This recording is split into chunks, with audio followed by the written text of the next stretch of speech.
An introduction to anarchism.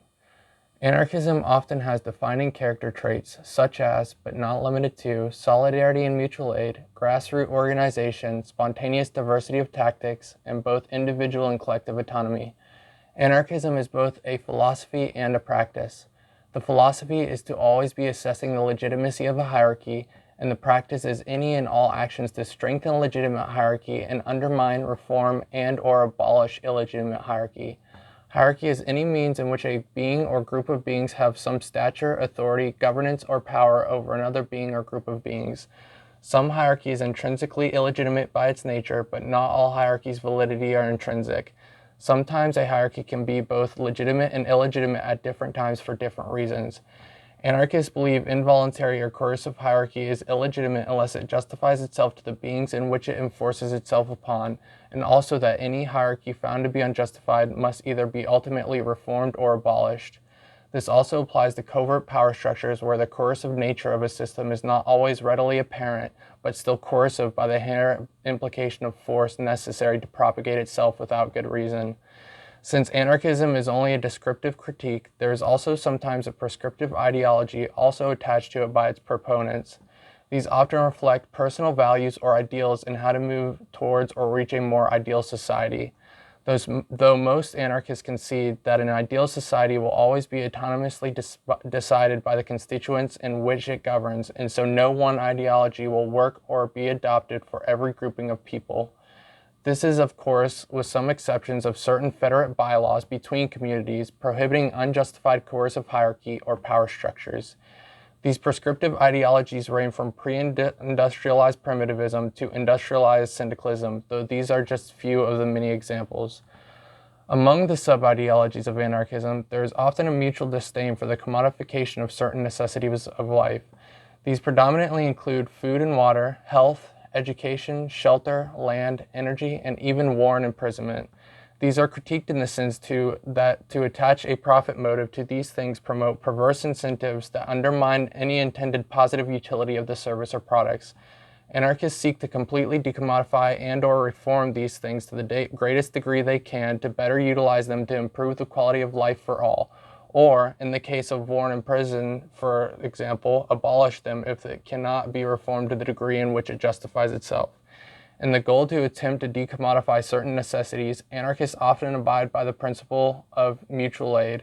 This is to say, in short, aid to my neighbor is aid to myself, today you, tomorrow me. Anarchists unanimously contest the state in its current form as a power structure that is most often a destructive monopoly of violence, which main function is to enforce and uphold the status quo of a class structure to some degree.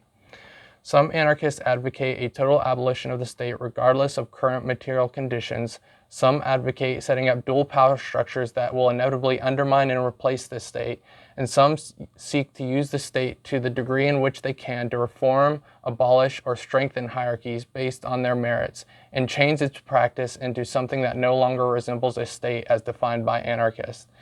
These difference in practice is notably a point of contention between anarchists. The common idea, though, is to eventually change the condition in which the state, in its current function, is no longer necessary. Though anarchists contest the state, this does not mean anarchism is against governance. Anarchists believe in autonomy, otherwise known as self-law.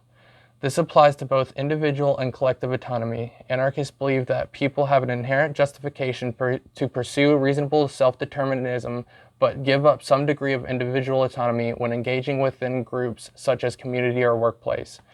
When two or more beings are within collective grouping of people, they give up full self-determination for some degree of compromised agreement and collective autonomy, in which case everyone can have a say in the form of voting in direct democracy and coming to voluntary agreements and consensus in which the power structure of this collective will act on behalf of the group. And since these groupings will have different material conditions, needs, and philosophies, their practice of self-governance may vary from place to place. These groupings of autonomous communities can scale to macro levels via federations, with any self-correction coming from direct external pressure from communities as opposed to a centralized state. Anarchists also critique the means in which society has commodified justice and codified punitivism. Anarchists seek to reform or create a new means of justice in which the power structure is not using power to uphold and reinforce classism, racism, punishment, and other unjustified forms of power. Anarchists believe that justice should serve the community's well-being, not impede on reasonable self-determination, and always have the goal of rehabilitation as opposed to punishment. Anarchists also critique the current prison system as failing to meet its current justification of rehabilitation and should be reformed to be more humane by only housing those who commit crime upon another's autonomy until they are rehabilitated and actually practicing the means to rehabilitate that person. If one cannot be rehabilitated, the goal should continue to be rehabilitation while housing them indefinitely with dignity and humanity. Anarchists also assert that crime is largely a byproduct of poverty and believe that crime rates will naturally drop when society moves to more egalitarian and equitable systems of governance in which wealth is not concentrated at the top of an economic hierarchy by state and capital. Anarchists also question the manner in which claims to property are made within a given society. Anarchists critique that private property is illegitimate hierarchy and that personal and collective property are the only justified claims. Individual property is any property that is used by an individual. Collective property is any property that is utilized by a group of beings. Some anarchists believe means of production should be owned by the community, and some believe it should be owned by the workers. This will probably differ from community to community, but both would use the direct democracy to govern them. This can range from delegation of management with the caveat of immediate recall to a horizontally flat business structure.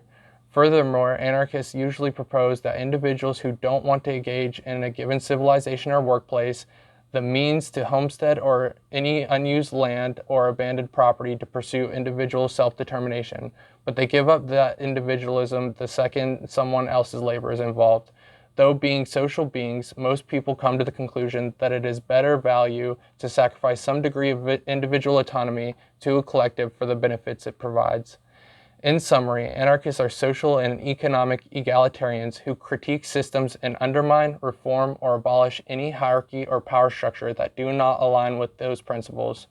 The outcomes and practices will vary from community to community, but all have fundamental principles in which they abide and a humanitarian means in which to achieve, stabilize, and protect those ways of life: freedom, fraternity, peace, and solidarity.